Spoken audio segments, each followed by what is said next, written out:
네, CTS 뉴스 더보기 시간입니다. 최근 유엔 인권이사회가 이른바 인권조사관을 도입하는 내용에 성적 지향 및 성 정체성에 기반한 폭력과 차별로부터의 보호 결의안을 채택해서 논란이 되고 있는데요. CTS는 올해도 한국교회와 함께 동성애 스탑 캠페인을 이어갑니다.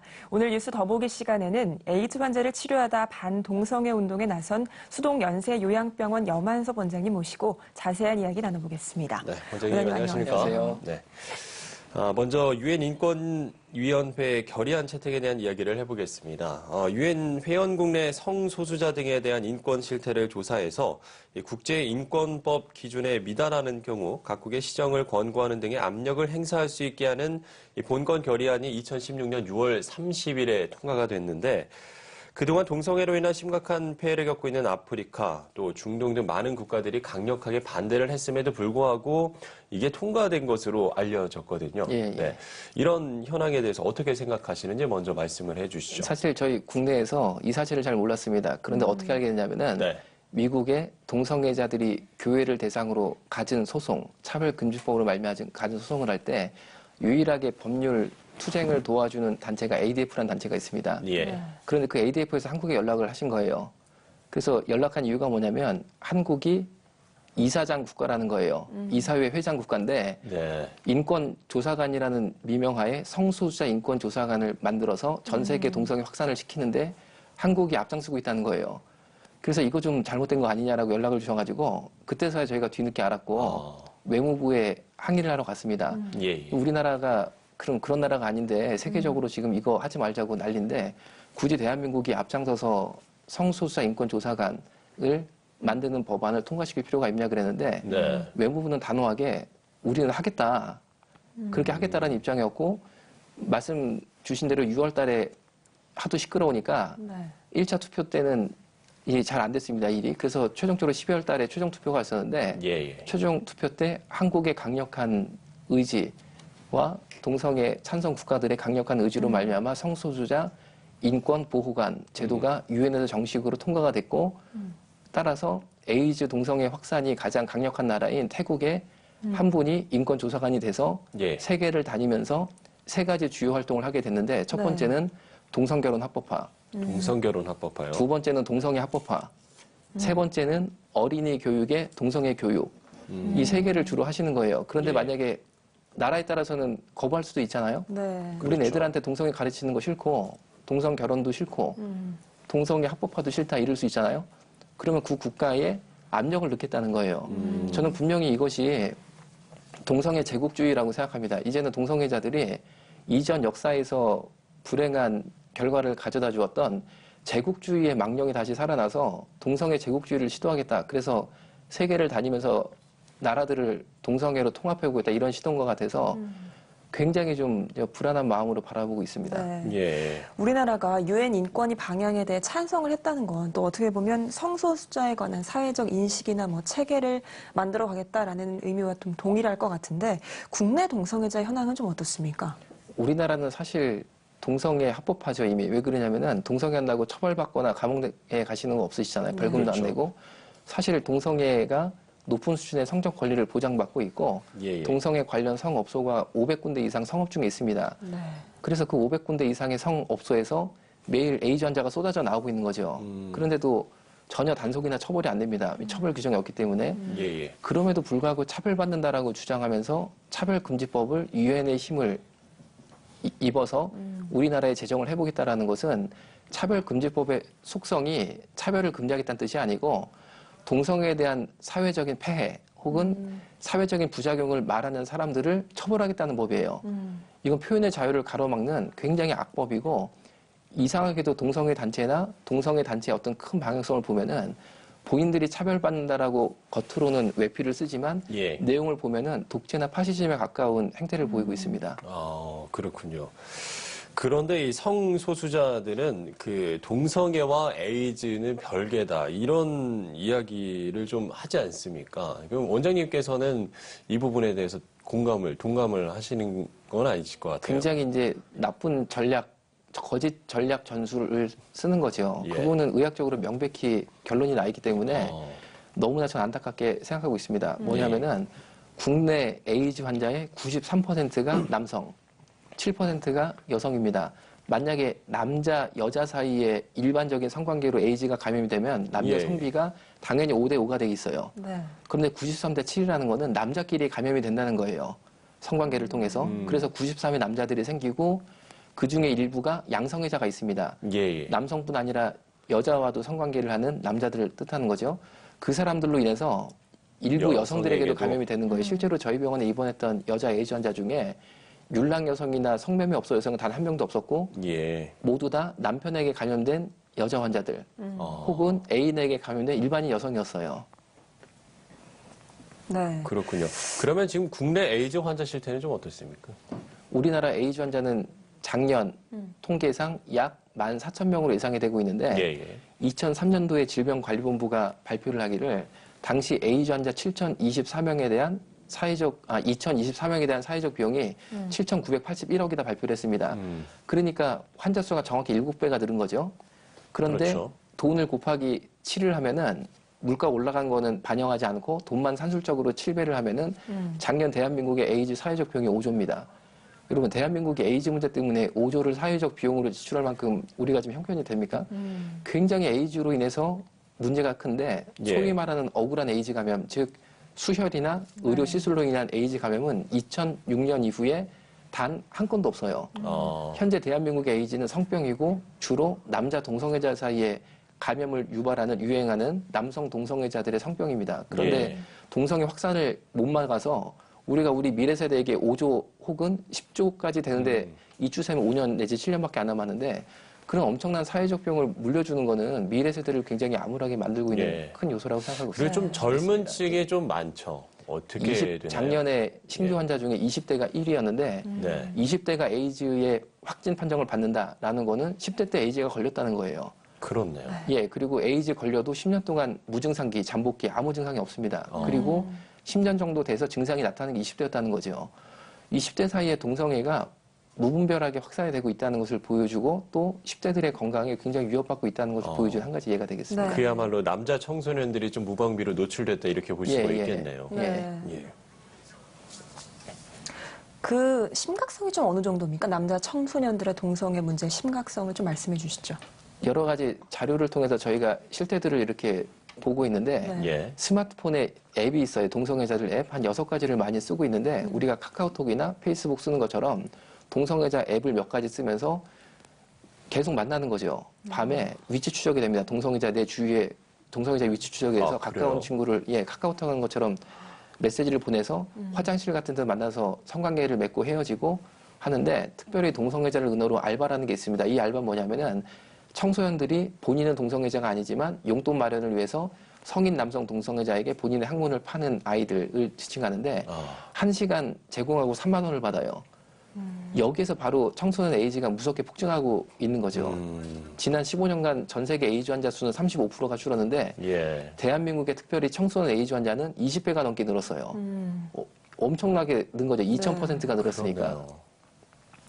국내에서 동성애를 반대하는 시민단체나 기독교 단체들의 강하게 반발하면서 이들이 또 정부에 항의하는 사태까지 벌어지기도 하는데 의료계의 반응은 좀 어떻습니까?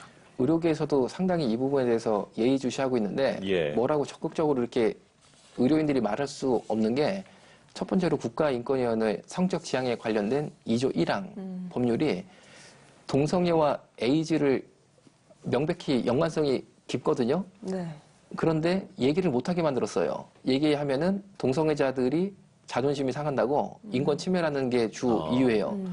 그런데 동성애자들 눈치 보니라 젊은 층의 에이즈가 확산되고 있어서 젊은 층의 에이즈로 죽는다. 이거는 왜 생각을 안 하는지 이해가 안 되는 거죠. 정말 의사 입장에서는 흡연을 하면 폐암을 유발할 수 있다는 명확한 것을 이야기하는 것과 같은 차원으로 동성애가 에이즈로 귀결된다는 것을 이야기할 수 있어야 되는데 표현의 자유가 상당 부분 억압받고 있어서 더 용기를 내서 말하지 못하고 있는 형편입니다. 네. 예. 그런가 하면 또 에이즈 검사가 좀 익명성이 강하다고 하더라고요. 이런 부분에 대해서도 좀 설명을 좀 해주시면. 이 잘못된 동성애 에이즈 인권의 한 가지 단면을 볼 수 있는 예가 될 것 같은데 예. 예를 들어서 제가 이게 무슨 에이즈 얘기예요? 걸린 것 같다. 그러면 병원에 가는 게 아니고 보건소에 가서 검사를 받는데 익명검사를 시행하게 됩니다. 익명검사는 제 신분증이나 실명을 얘기를 안 해요. 그리고 그렇죠. 피를 뽑은 다음에 제 암호를 제가 정합니다. 제가 토끼로 암호를 정하면 예를 들면 1월 25일 날 방문한 토끼 씨가 돼요. 그리고 일주일 뒤에 보건소로 전화를 해서 저 일주일 전에 피 뽑은 토끼인데 어떻게 됐습니까? 그러면 토끼 씨는 에이즈 걸렸냐면서 끝이에요. 왜 방문해서 결과를 못 듣게 하냐면 방문을 하면 보건소 선생님이 검사지를 읽어주면서 토끼 씨는 에이즈 걸렸네 하면서 제 얼굴 한번 싹 보잖아요. 그럼 딴 사람은 몰라도 이 보건소 직원만큼은 이 얼굴이 에이즈다 이걸 알잖아요. 그렇죠. 그런 사람이 한 명도 있으면 안 된다는 거예요. 그런데 네이버에 한 남성이 고민글을 올린 게 있는데 질문입니다. 어떤 질문이냐면 내가 앞만 봐도 에이즈 걸린 것 같은데 보건소 익명검사를 받아도 될까요? 그 고민이 뭐냐면 나는 창녀촌에 매일 가야 되는데 익명검사 후에 에이즈 환자로 판명되면 창녀촌 못 가게 보건소가 나를 관리하는 거 아니냐. 이 사람은 그게 고민이에요. 그러니까 답변이 뭐라고 들렸냐면 에이즈 감염자가 어디에 가서 뭘 하던 국가가 이를 제재할 방법이 없고 당신이 에이즈 환자라는 거는 보건소 직원도 몰라 국가도 몰라 아무도 몰라 당신만 하니까 창녀촌 마음대로 가라는 게 답변이었어요. 예, 예. 얼마나 무섭습니까 이게요. 그러네요. 그런 부분들도 어떻게 보면 이 에이즈를 확산하는데 어떻게 보면 좀 일조하는 부분들이 될 수도 있겠다라는 좀 우려가 좀 드는데 이런 가운데 작년에 전국의 교회 또 시민사회 단체 그리고 기독교를 비롯한 종교계 지도자들이 이 대한문 앞에서 동성애 폐해를 알리고 또 건전한 성윤리관을 제시하는 국민대회를 개최하지 않았습니까? 시민 12,000여 명이 또 전국에서 모이기도 했는데 이런 반동성애 활동 진행 상황은 좀 어떤지 설명을 좀 해주시죠. 현재 차별금지법 제정을 막기 위해서 이제 총력을 기울이고 있는데 예. 사실 이 시민단체가 열악합니다. 열악하고 의병 수준이죠. 의병 관군이 아니라 의병 수준인 거죠. 다들 이렇게 굶어가면서 하나님 나라를 위해서 싸우고 있는데 지금 참 우려되는 것은 전국의 기독교 반대 세력 혹은 기독교를 경쟁자로 여기고 있는 세력들이 일제히 차별금지법 제정에 연대해서 힘을 합하고 있어서 우리가 성경에서 말한 대로 사방에 우겨싸움을 당한 상황인 거죠. 그래서 한국교회가 정말 벌떼처럼 일어나지 않으면 이 우겨싸움을 뚫고 나가기가 참 어려울 것 같은데 예를 들면 엉뚱하게 지난 1월 10일에는 불교 조계종의 총무원장인 승려 자승이 올해 불교의 신년사 그리고 신년 목표를 차별금지법 제정이라고 발표를 했어요. 예, 예. 그리고 반기문 후보가 지난주에 자승 승려를 방문했는데 대선에 나오셨으니까 표가 또 필요하실 거 아닙니까? 했는데 그 자리에서 또 얘기하신 거예요. 일부 종교계의 반발로 차별금지법 제정이 안 되고 있지만 이건 기독교를 이제 비아냥된 거죠. 그 뭐 대통령 되시면 차별금지법 해야 된다는 취지로 얘기를 하니까 이분이 또 끄떡끄떡 이렇게 하신 모양이에요. 그런데 불교계가 왜 차별금지법 제정에 앞장을 쓰느냐. 예. 여러 가지 해석이 있겠지만 제가 가지고 있는 해석이 뭐냐면 작년 종교 인구 1위를 대한민국 역사상 처음 기독교가 올라가고 기독교가 2등으로 떨어졌어요. 네. 불교가 300만이 줄은 거예요. 예. 그런데 불교는 다시 1위로 올라갈 원동력이 없어요. 이 동력 자체가 없어요. 그럼 보세요. 2등이 다시 1등 되려면 실력으로 가야 되는데 실력이 안 되면 넘어뜨려야 되는 거예요. 1등 뛰는 거를. 기독교 넘어뜨리는 게 뭐예요? 제일 쉬운 게 차별금지법 통과되면 기독교는 꼬꾸라지게 돼 있어요. 그래서 그런 게 아니냐. 그래서 굉장히 저는 좀 이제는 또 그런 불교까지도 분석을 또 불교까지도 이거 네. 힘을 합해가지고 이제 기독교 넘어뜨리기에 앞장서는 게 아니냐라는 생각이 네. 들어서 참 이제 올해 한 해가 지켜봐야 된다고 생각합니다. 네, 차별금지법에 대해서 말씀을 해주셨는데 좀 구체적으로 그게 뭐고 또 어떤 해악이 있는지 좀 구체적으로 설명을 해주시죠. 이제 올해 국회에도 아마 차별금지법이 여러 가지 분위기상 곧 올라올 것으로 예상이 됩니다. 그런데 예. 지난 국회에서 차별금지법을 올린 분이 통합진보당의 김재현 의원이었어요. 해산된 네. 통합진보당. 네. 일명 김재현법이었죠. 그런데 이 법의 핵심이 뭐냐면은 동성애자들이 수치심이나 모욕감을 느낄 수 있는 언행을 하면 감옥에 가두는 거예요. 그럼 예를 들면 동성애하다 에이즈 걸릴 수 있다. 이런 말을 제가 방송을 통해서 하잖아요. 그럼 어떤 동성애자가 나는 염한섭 원장의 그 말을 듣고 난 수치심을 느꼈다. 그럼 제가 감옥에 가야 되는 거예요. 네. 이미 형법상 제가 모욕을 했다든지 아니면 폭행을 했다든지 그 사람을 강요했다든지 이런 인권 침해를 하면은 모욕죄, 명예훼손죄 등 제가 처벌받게 돼 있어요. 예, 예. 그런데 특이하게 동성애자들은 그 정도 수준으로 만족이 안 되고 일반적인 법의 적용으로는 만족이 안 되고 특권층으로 올라가겠다는 거예요. 특별한 법을 만들어서 정말 자신들 요만큼이라도 피해를 입어서가 아니라 요만큼이라도 조금 기분 나쁜 것까지 다 처벌하겠다는 무시무시한 법을 만들었는데 그게 예. 차별금지법이고 희한하게도 통합진보당이 어떤 정당인지는 다 아시잖아요. 제가 굳이 설명 안 드리잖아요. 거기에서 또 앞장서서 그 깃발을 들어주는 거예요. 그래서 아마 이거는 명백히 의도 자체가 기독교를 말살시키려는 의도가 숨어 있는 것이 아니냐라는 생각을 분명히 하고 예. 있습니다. 실제로 미국과 또 영국 같은 이런 나라에서는 이 차별금지법이 통과가 됐잖아요. 그 해외 사례들은 좀 어떻나요? 실제로 현황이 좀 어때요? 해외 사례는 뭐 다들 아시는 것처럼 엄청나게 많은 목사님들이 이거로 인해서 구속되고 있고 벌금을 내고 있고 그리고 교회 자체가 깨지게 돼 있어요. 차별금지법이 통과가 되면은 예. 어떤 목사님들은 나는 동성애자 줄에 이리저리 피하면 되지 않느냐라고 말씀을 하시지만 절대 거기서 끝나는 게 아니고 정말 모든 면에서 차별금지법에 저촉을 받기 때문에 다 깨져나가게 된다는 거죠. 비근한 예로 우리 IBF가 미국에서 굉장히 큰 선교단체입니다. 그런데 IBF가 차별금지법에 맞서 싸우지 않았었거든요. 남의 일처럼 여기고 있었다가 차별금지법이 통과되니까 어떤 사태가 오냐면 각 대학 캠퍼스에서 IBF의 동아리 허가를 취소를 시키는 거예요. 예. 왜냐하면 IBF 정관이 IBF의 회장은 신실한 기독교인으로 한다 이렇게 돼 있어요. 네. 이게 차별금지법에 걸리는 거예요. 아니 왜 IBF 회장을 신실한 기독교인만 하냐. 불교도도 하고 라마교도 해야지 왜 차별을 하느냐.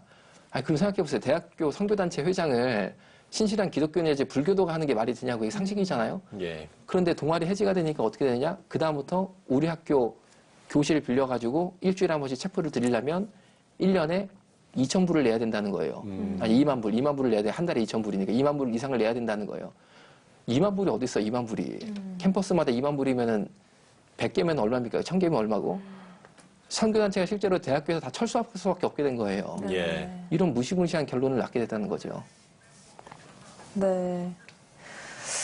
네, 좀 여러 상황들을 살펴보면 동성애를 합법화시키기 위한 움직임이 좀 상당히 체계적이고 치밀했다라는 이런 생각도 드는데 그러면 이런 동성애와 관련해서 최근 이런 일들에 어떤 전략들이 좀 숨어 있다고 보십니까? 이 동성애 전략은 분명히 기독교를 파괴하기 위한 가장 큰 핵심 전략이 되고 있고 또 예. 차별금지법이 그 깃발 아래 여러 가지 세력들이 뭉칠 수밖에 없는 게 사상의 자유에 대한 차별적인 언행을 하면 언행을 한 사람이 처벌받게 돼 있어요. 그런데 우리나라의 사상의 자유 중에 대다수 국민들이 차별적인 언행 혹은 그 사상은 좀 안 좋은 것 같다라고 대상이 될 만한 사상은 주체 사상밖에 없어요, 사실은. 네. 김일성 주체 사상, 종북 세력들이 가지고 있는. 그러니까 이 법이 통과되면 기독교뿐 아니라 정말 이 주체 사상 같은 경우 문제가 있거든요. 거기에 대해 문제점을 지적해도 처벌받게 돼 있다는 거죠. 예. 그러니까 이 법을 끝까지 관철시키려는 사람들은 상당히 여기에 대한 기대감이 있는 종북 세력이 일부 있다라고밖에 예상을 할 수밖에 없고 그리고 이 세력들이 가지고 있는 반기독교적인 속성 그리고 기독교에 대한 반감 등등도 상당히 어떤 동력으로 작용되고 있다라고 볼 수 있고 또 하나는 종교에 대한 차별 발언을 했을 때 처벌받는 것은 대표적으로 이단이죠, 이단. 신천지 예. 같은. 신천지 이만희 씨가 예수가 아니다. 그 사람이 스스로 예수라고 하는 것은 진리와 다르다라고 당연히 말할 수 있어야 되거든요. 그런데 그런 말을 하면 처벌받게 돼 있어요. 왜 종교를 차별하냐 그렇게 해서. 그러니까 이단 사상을 가진 사람들도 차별금지법 제정에 온 힘을 다하고 있고 또 동성애 단체도 온 힘을 다하고 있고 이 세 단체의 공통점을 엮어보면은 반기독교적인 속성이 있는 부류라는 거죠. 그래서 예, 예. 현재는 반기독교적인 속성을 있는 부류들이 차별금지법 깃발 아래 연대하고 있는 모습을 보이고 있습니다. 네, 알겠습니다. 작년에도 서울과 또 대구 등에서 이 동성애자 축제가 벌어지지 않았습니까? 이건 원장님 어떻게 보셨어요? 동성애자 축제에 가보면은 예. 정말 그분들이 주장하는 인권 축제나 문화 축제라고 볼 수 없고 이 시대에 벌어지는 가장 강력한 영적 전쟁의 현장이다라고 밖에 표현할 수 없습니다. 예, 예. 정말 그래서 우리 기독교인들이 더 많이 모여서 기도해서 영적 전쟁에서 꼭 이겨서 정말 이 시대를 장악하려고 하는 악한 신, 음란한 신에 대해서 우리가 꼭 성령의 능력으로 승리할 수 있도록 힘을 합해야겠다는 생각을 하고 있습니다. 예. 네. 한편 또 성소수자들이 그들만의 뭐 재단을 만들어서 법적 위치를 확보하려는 움직임도 있다라는 보도가 있는데 이 부분에 대해서는 좀 어떻게 생각하십니까? 비온뒤 무지개 무지개 재단입니다. 재단이죠. 비온뒤 무지개 네. 재단. 뭐냐면은 본인들끼리 모이고 단체를 만드는 거는 저희는 전혀 반대할 생각이 없어요. 마찬가지로 저희는 동성애자를 처벌하자 그런 생각을 하고 있지도 않아요. 한국 기독교가. 동성애 처벌법에 대한 의지가 없다는 거죠.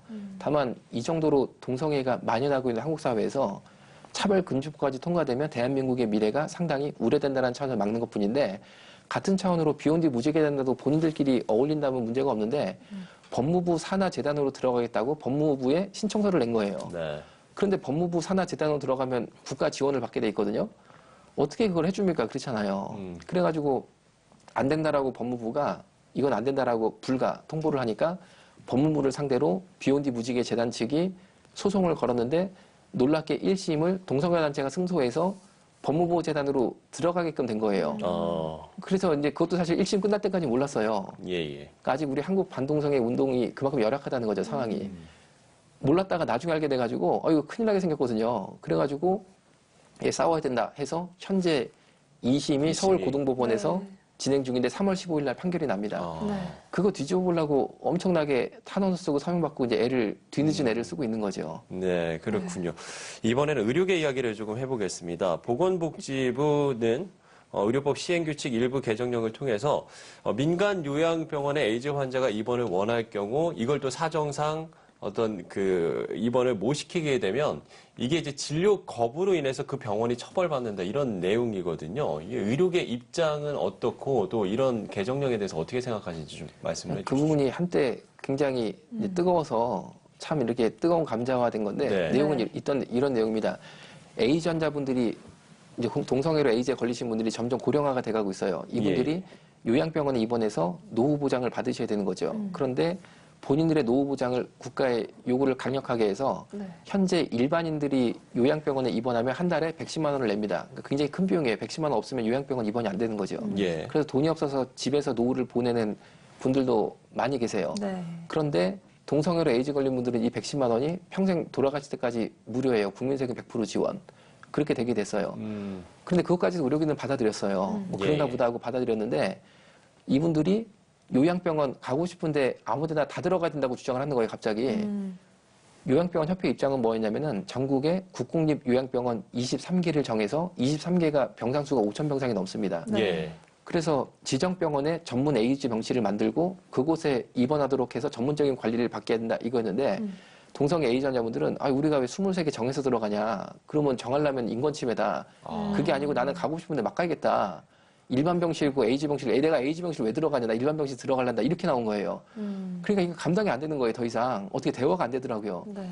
그런데 이거는 명백히 말이 안 되는 사안이었던 게 나라를 위해 싸우다가 장애를 입으신 보훈 대상자들조차도 보훈병원 지정된 데를 가세요. 예. 그리고 산업 현장에서 높은 데서 작업하다 떨어져서 몸을 못 쓰게 된 다치신 산업재해 현장 근로자들도 산재병원 지정병원을 다녀요. 그렇죠. 그런데 동성애가 나라 구하는 것보다 더 위대한 행동이라고 이분들은 평가하는지 몰라도 저는 그렇게 안 보거든요. 보훈 대상자들은 아무도 보훈병원 가는 거를 인권침해라고 생각 안 하세요. 그런데 이분들은 에이즈 지정병원 제도 자체가 인권침해고 에이즈 환자 동성애 침해니까 그런 거 하지 말고 우리 막 간다는 거예요. 예. 이것 때문에 상당히 마찰이 있었습니다. 아까도 말씀을 해주셨지만 요양병원 입원 시에 110만 원을 국민 세금으로 전액 부담을 한다고 그렇게 말씀을 해주셨고요. 또 에이즈 환자의 경우 1인당 600만 원의 에이즈 약값이 매달 발생된다는 감염내과 전문의의 증언도 또 있었고요. 이런 부분에 어떻게 국민 세금이 좀 쓰이는 거에 대해서는 어떻게 좀 보세요? 이제 과도한 동성애자들의 인권 그리고 일부 정치인들의 가세 그리고 반기독교 세력의 적극적인 연합 등으로 인해서 너무나 지금 제가 볼 때는 이상한 방향으로 가고 있고 인권이 아니라 이권이죠. 그리고 특권이죠. 네. 특권화됐는데 심지어 제주도에 있는 에이즈 환자가 나는 제주도에 있는 의사를 못 믿겠고 서울에 왕복 비행기를 타고 가서 서울대학병원이나 세브란스병원 제일 유명한 의사한테 약을 타고 싶다. 그래서 매달 비행기를 타면 왕복 비행기까지 국민 세금으로 다 대주고 있어요. 그리고 에이즈 환자분들이 댁에 계시면은 입맛 없다고 국가가 반찬까지 배달해드려요. 더 이상 뭘 어떻게 합니까? 그렇잖아요. 정말 너무나 심각한 에이즈 복지, 세계 최대 에이즈 복지 국가가 된 모습을 보이고 있고 동성애 단체에 스스로 올린 동성애자들의 글도 보면은 요새 콘돔 없이 은어로 노콘이라고 합니다. 노콘으로 동성애 하자는 젊은 친구들이 너무 많아서 고민이다. 그래서 에이즈 걸리려면 어떡하려고 너 이렇게 노콘으로 하냐 물어보면 어차피 에이즈 걸려도 국가가 다 해주는데 약제비부터 시작해 다 무료인데 뭐가 걱정이냐 차라리 걸리고 잘 살아보자 이렇게 대답을 한다는 거예요. 그러니까 이런 과도한 에이즈 복지가 에이즈 환자가 되는 데 대한 경각심을 동성애자들한테 무디게 만들어서 에이즈 환자가 되는 뭔가를 견인차 역할을 하는 부분이 있는 것이 아니냐라는 우려를 가지고 있습니다. 네, 서구 사회를 좀 살펴보면 차별금지법이 통과된 다음에 뭐 동성애를 넘어서서 소아성애나 뭐 수간 등 심각성이 좀 나타나고 있는데 이 부분에 대해서는 어떻게 생각하십니까? 그게 문제. 단순히 동성애가 동성애로 끝나는 게 아니고 예. 서구 유럽의 역사를 보면 네. 동성애 하나만 문제 없다라고 사회적 합의를 이루면 나머지 형태의 성소수자, 수간, 동물성애죠. 그리고 소아성애 등등이 네. 다 동시에 합법화되는 결과를 낳은 게 참 문제였는데 독일이 마르틴 루터가 종교개혁을 단행한 기독교의 종주국이라고 볼 수 있는데 독일 사회가 동성애에 대해서 사회적 합의를 이루자마자 1969년도에 사람과 동물 간의 성관계도 문제없다라는 법이 실제로 생겼어요. 그 법이 생기자마자 그걸로 끝난 게 아니고 동물 매춘업소가 바로 생겼어요. 예. 그래서 남성이나 여성이 돈을 지급하고 동물과 성관계를 맺는 참 우리가 인간적으로 받아들이기 어려운 형태의 업소까지도 버젓이 운영이 되게 되는데 심지어 유럽 사회는 그 직후에 뭐가 생겼냐? 제타, ZETA라는 동물 성애자 연대까지 생겼어요. 그래서 이분들은 같이 모임을 하면은 개, 고양이, 자기 등등 파트너 다 데리고 가지고 서로 인사시키고 참 우리가 인간으로서 이해하기 어려운 그런 행태들을 보이게 되는데 예, 예. 그것이 너무나 떳떳하고 합법적으로 진행이 되게 됐다는 거죠. 네. 그런데 이 수간의 문제점이 뭐냐면은 미국의 수간 처벌법이 생긴 이유가 수간하는 남자들을 열어서 신원하기를 해보니까 아동 성폭행 범들이었다는 거예요. 왜냐하면 수간은 아동 성폭행으로 연결이 되는 굉장히 그 정신적인 메커니즘이 있습니다. 예. 이번 주에 났던 호주의 한 기사도 이 남성이 20대 때 개 그리고 닭 등과 수간을 맺던 남성인데 결혼을 하게 되고 애를 낳거든요. 그런데 3살짜리 자기 딸을 성폭행한 거예요. 이거는 인간적으로 받아들일 수가 없는 거죠. 왜냐하면은 이 사람으로 보는 게 아니고 인격으로 보는 게 아니고 육으로 보는 거예요, 완전히. 그리고 글로 넘어가게 만드는 굉장히 나쁜 어떤 흐름이 있거든요. 그래서 절대 동성애 문제는 너무 심각하게 우리가 봐야 될 필요가 있는 게 예. 절대 동성애로 끝나는 게 아니라 단순하게 볼 수가 없고 수간, 소아성애까지 복잡하게 연결돼 있다는 게 세계적인 여러 가지 사건들, 미국의 수간 처벌법에 생긴 배경 등을 통해서 확인할 수 있기 때문에 우리가 깊게 들여다보아야 될 필요가 있습니다. 네. 동성애 관대했던 뭐 서구 사회나 교회들을 살펴보면 심각성을 알 수 있을 것 같긴 한데요. 원장님 마지막으로 동성애가 우리 사회에 미칠 영향과 이를 방지할 수 있는 뭐 한국교회 역할에 대해 말씀 부탁드립니다. 현재 사실은 한국교회가 지금 열세죠. 열세고 굉장히 우리가 이 역부족인데 성경의 역사를 보면은 이스라엘 민족이 역부족이 아닐 때가 없어서요. 예. 그런데도 하나님을 의지하고 믿고 기도하고 용기를 내고 그 죽을 수 있는 현장에 죽음을 각오하고 하나님 믿고 뛰어들었을 때 하나님이 하나님의 승리를 부어주셨던 것처럼 향후 10년의 한국교회의 시대적 사명은 차별금지법을 막고 한국교회를 지키는 것이라고 분명히 생각합니다. 그래서 정말로 이 방송을 본 많은 교회들, 목사님, 성도들이 정말 하나님께 자신을 다 드리고 이 전쟁에 동참해 주시고 차별금지법을 막는 하나님의 쓰임을 받기를 간절히 좀 바라겠습니다. 네. 예. 알겠습니다. 네, 오늘 뉴스 더보기 시간에서는 수동 연세요양병원 염한섭 원장님 모시고 현재 의료계통에서의 동성애 현황과 또 해결 방안에 대해서 이야기를 나눠봤습니다. 네, 우리 사회를 파멸로 이끄는 동성애, 한국교회와 함께 순수 복음방송 CTS가 또 바로잡도록 노력하겠습니다. 원장님 오늘 귀한 시간 내주셔서 고맙습니다. 감사합니다.